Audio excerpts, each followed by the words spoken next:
그래서 마침 윤석열 후보께서 50조 지원 말씀을 하셨고 또 김종인 총괄선대위원장께서도 100조 지원 말씀을 이미 하신 상태이기 때문에 판단의 여지, 결정 여지가 상당히 넓어졌다고 생각이 됩니다. 피해가 커짐에 따라서 불편을 겪지 않도록 선지원하고 후정산하는 방식, 또 지금까지처럼 금융 지원을 하는 방식이 아니라 재정 지원을 확대하는 방식으로 전환할 필요가 있다는 말씀을 드린 겁니다. 그래서 앞에서는 지원을 대폭 늘리자라고 하고 뒤에서는 지원 확대 방안을 발목을 잡는 그런 이중 형태로는 우리 국민들의 지지를 얻기 어려울 것이다. 야당이 실질적으로 협조하느냐 아니냐가 50조 발언, 100조 발언의 진정성 여부를 판단하게 할 것이다 라고 봅니다. 양도구역적인 행태로 국민을 속이는 것은 아마 더 이상 우리 국민들이 용납하지 않을 것이라는 말씀을 드립니다.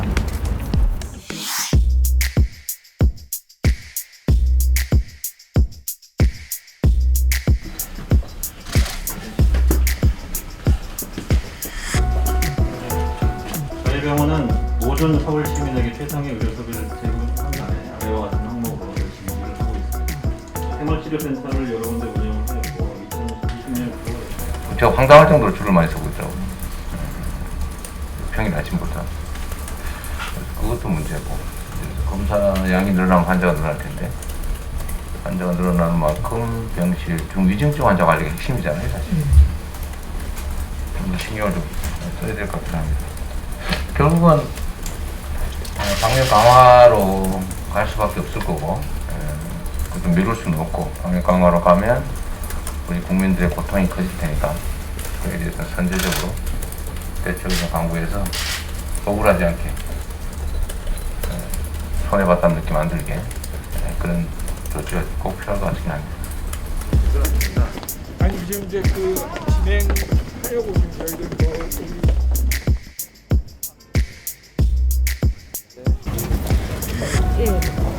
지금 방역 상황이 매우 심각해서 정부적 차원의 비상조치가 있어야 될 것 같다는 말씀을 제가 어제 드렸습니다.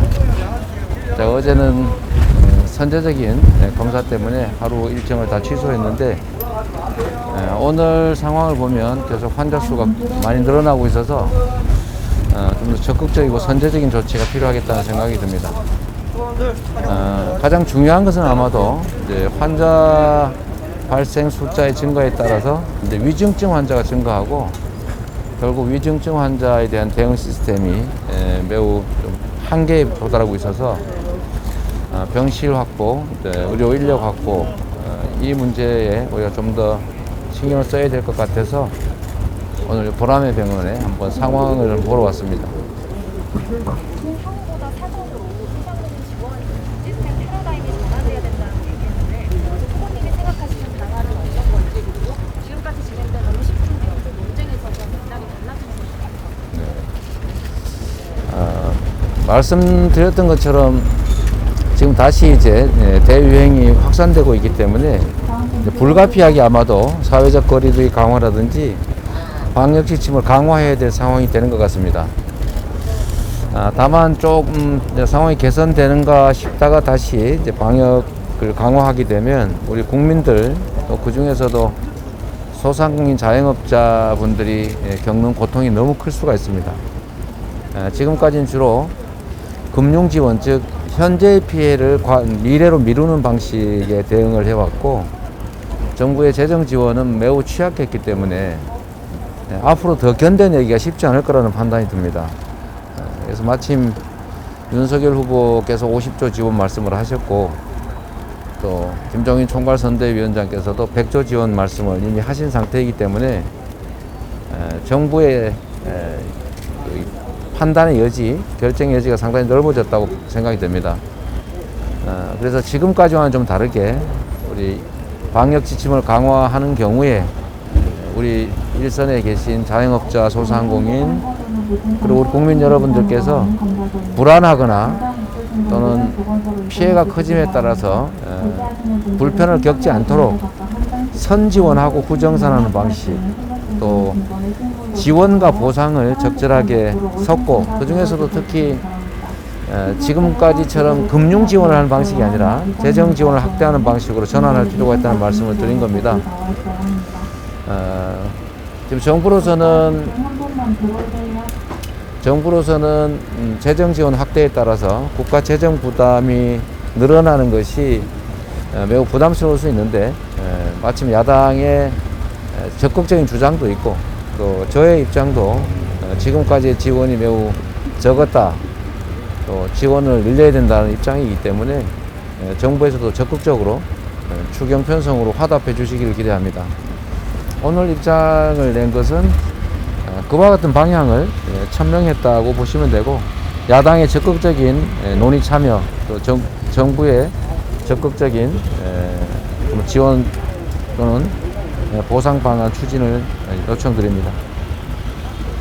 다주택자 양리세 의회에 관해서 국내에서 반대 의견이 있고 또 방금 전에 청와대에서 반대 표명하는 보도가 나왔는데 그거에 대한 소감이 있지 않나요? 아까 말씀드렸던 것처럼 방역 상황이 좀 위급해서 일부러 없던 일정 만들어 온 거니까요. 그건 다음 기회에 저희가 말씀드리도록 할게요.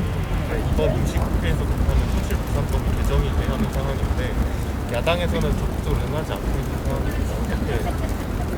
어떻게 붙여나가요? 네. 저는 야당도 국민을 대표하는 정치 집단이고 또 한때 이 나라 국정을 책임졌던 정치 집단인 동시에 또 앞으로도 내년 5월부터는 이 나라 국정을 책임지겠다고 나선 정치 집단 아니겠습니까? 그래서 앞에서는 지원을 대폭 늘리자라고 하고 뒤에서는 지원 확대 방안을 발목을 잡는 그런 이중 형태로는 우리 국민들의 지지를 얻기 어려울 것이다 라는 점을 좀 말씀드리고 싶습니다. 저는 이번에 지금 전화 아니면 우리 더불어민주당 측이 선지원 후정산 또는 금융보다는 재정 지원 우선 이런 방식의 야당이 실질적으로 협조하느냐 아니냐가 50조 발언, 100조 발언의 진정성 여부를 판단하게 할 것이다 라고 봅니다. 우리 국민들께서 사리가 분명하기 때문에 이런 양도구역적인 행태로 국민을 속이는 것은 아마 더 이상 우리 국민들이 용납하지 않을 것이라는 말씀을 드립니다. 당에서는 대응하기 위해서 기금을 마련하는 방안에 말씀을 하셨는데 혹시 그 기금을 또 마련하는 재원에 대해서는 또 어떤 문제인지 뭐 돈이 남으면야 지원이 뭐 문제가 되지 않겠죠. 언제나 예산이란 부족한 것이고 또 경중 우선을 따져야 되는 것이고 필요하면 재정을 새로 마련해야 되는데 결국은 야당에서도 50조, 100조 얘기할 때는 나름의 재원 마련 방안을 생각하고 한 말일 겁니다. 그 재원 마련 방안, 구체적 지원 방안을 같이 의논하자 그 말씀입니다. 예, 고맙습니다. 네, 고맙습니다. 감사합니다.